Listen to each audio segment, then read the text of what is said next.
এই পর্যন্ত কি পৃথিবীতে কখনো সিরিজ ভূমিকম্প হয়েছে বছরের পর বছর ধরে? এখনো হয়েছে কি? হয়নি। আর হাদিসগুলো মেলাবেন। নবীজি বলছেন বাইনা ইয়াদাই সাআ, কিয়ামতের আগে আগে মুতায়রুন শাদীদ, মহামারী ছড়াবে, প্রচন্ড বড় মহামারী। পৃথিবীতে যত মহামারী হয়েছে এগুলোর ইতিহাস ঘাটলে দেখা যাবে না কোন মহামারী কত বড় ছিল।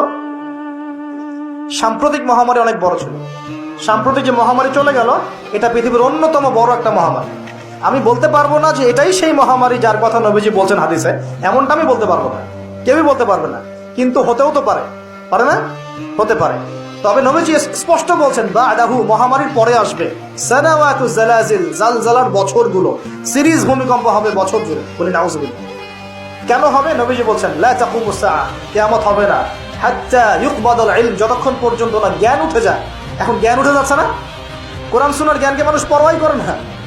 মানুষ এখন বস্তুবাদী জ্ঞানকে বেশি প্রাধান্য দেয়। কোরআন সুন্নাহর জ্ঞানকে খুব কম মানুষই প্রাধান্য দিচ্ছে। বেশিরভাগ মানুষ বস্তুবাদী শিক্ষাকে প্রাধান্য দেয়।